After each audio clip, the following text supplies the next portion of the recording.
Shrinks in the house here, guys. Saturday, beautiful day outside in Vancouver. Hope you're all feeling okay this morning. So yeah, I haven't talked about any components for a while. But there's, the hot topic for me is just because of the volume of these different companies that are coming to market with these streamers, right? And they got really good marketing and they got all that stuff. And, that's when I step in and just tell people, please be patient and, let these things come to market. Let people jump on them right away if that's what they want to do. And just watch the used market. It will speak and it will tell you, that usually if something's really, really good, you're not going to see a lot of that on the used market. You just aren't. So like I say, I've been streaming for over 15 years, guys. And I've seen hundreds of components.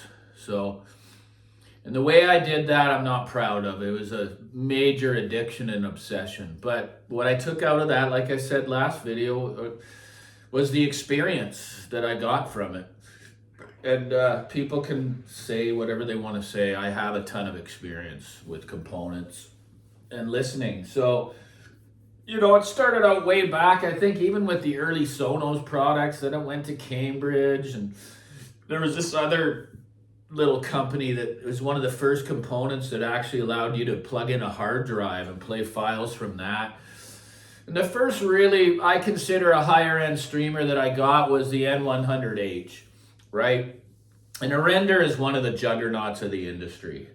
And I mean that. I would only say that because it's the software. It's their software team, right? That's created their own app that is absolutely unbelievable. Of course, it started out a little bit buggy, but it's been refined with continual updates through the network. I had no issues with it. When I did, they were able to log right into the piece, like live, and fix any kind of bugs, because they're going to happen in the digital world, guys, and they still do, especially with these new components that are coming. And I have friends that have shared that about the Ever Solo that he has and about other things, right? So, I've been moving along. I had the Lumen T2, I had the Orlick G1.1, I had what was the other one there? I've had the Bryston BDP3. Great sound, horrific software. It's one of the worst there is, and it's too bad because Bryston digital products sound amazing. They really do. But again, they offer too much connectivity. I don't need all these HDMI inputs. But that's the DAC anyway. I don't need 10 HDMI input. You're paying for that stuff, guys. You gotta think it through when you're buying a component. What is the purpose I need it for? And just have as minimal as possible. That's just the way I kind of roll through. Inputs cost money, so why pay for them if you're not using them? So it's hard to get those simple products. But I've had the Lumen, I've had the Orlick, I've had the Render, I've had the Bryston, I've had the Inuus. Oh, did I just say Inuus? King. Out of all the streamers I've owned, and all the ones I named prior have very, very good software. Orlick's is excellent. Lumen's was excellent. The built-in DAC on the T2 was horrific to me. It was one of the worst I've ever heard. I do try to recommend just adding your own DAC and just having a bare bones streamer if you can afford it. But I don't do that anymore because I got the Bel Canto E1X that it's just unbelievable what it does. So, I moved along. I started to learn what softwares are good, what aren't, and how important they are in your system, man.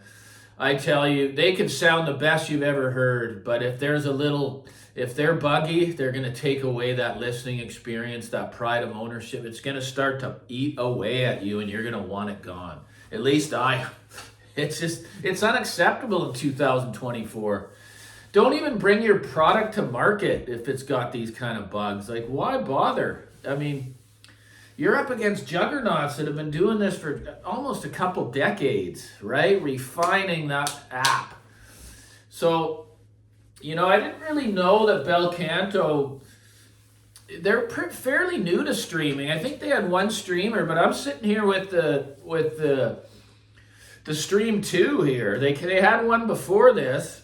And after navigating with the Bel Canto E1X, which is not their own software, it's basically M-Connect that they work in conjunction with. But guys, this has been the most stable digital device I have ever owned. And that includes all the brands I named. When it comes to a bare bones streamer, I always recommend 100%. My opinion is the sweet spot of the Inuus line when it comes to musicality. It's going to be either the Zen MK3 or the Pulse. And that's going to be in and around $5,000 new. I don't buy new, but that's me. Learn the used market. They're available. It will change your life. I'm telling you, that's how good the sound is in my opinion.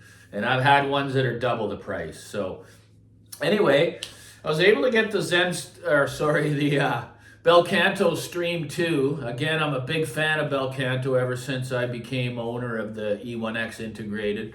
It's a wonderful piece. So basically, it's what it is you open that beautiful app, which isn't fancy looking. It's not all blingy and stuff. It's very simple, but it's stable and very easy to navigate, guys. So you just open it, play to, and it'll give you your list. So it sees the E1X and it sees the Stream 2, which is for the other system. So as a streamer, I'm going to recommend it 100%. It's absolutely unbelievable. Again, you can connect an external DAC, which I recommend. It does have its own internal DAC, okay? Now, I've had the Pulse Mini, which also has its own internal DAC. What I'm going to say, the Orchard Audio that's available and shipping in April and May is probably the best internal DAC I've ever heard in a streamer, okay? And I haven't heard a lot of high-end streamers with built-in DACs. The only one was the T2, and it really turned my stomach, so I just stayed away from that kind of, setup. But the Orchard Audio is absolutely unbelievable. The DAC sound, there's so much insight into the music.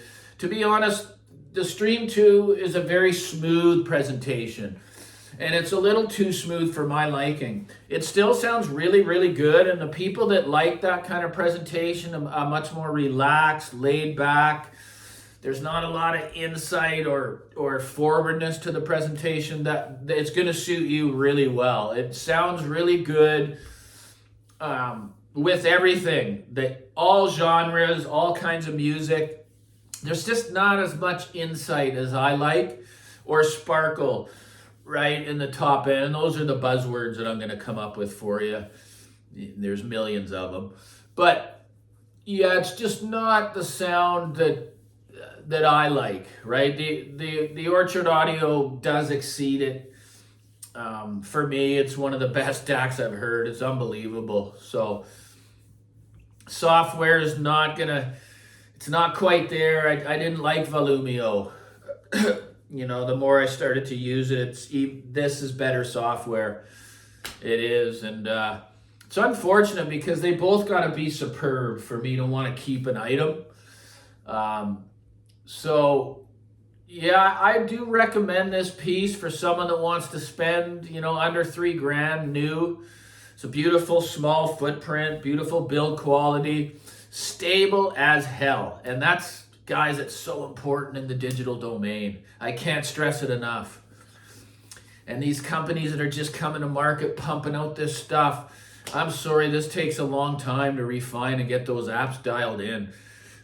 So I just am a huge fan of the Bel Canto. When I do the shootout between the $12,000 E1X and the $2,600, of course the E1X sounds better, right? There's going to be better power supplies inside. But like I say, if you want a nice, smooth, easy to listen to, great dynamics, great bass, all that's there. It's just that refinement on the top end, the insight into the music. It's just not there. It's not near as good as the E1X. But it's a good plug and play option for you. And I'd recommend it over any of these Chinese streamers that are coming to market, just due to the stability. You just gotta love stability in the digital domain. You can't, even one little glitch is gonna start to bother you. So that's my thoughts. It's a superb product. Yeah, you can at least you can change the DAC sound if you like. But I'm one that if that's your main system, you don't have turntables and all this other stuff. I would always leave the DAC out of the chain and buy a bare bone streamer, which they don't offer. I send you to the Inuits every time. So there you go. Have a good Saturday. Like and subscribe.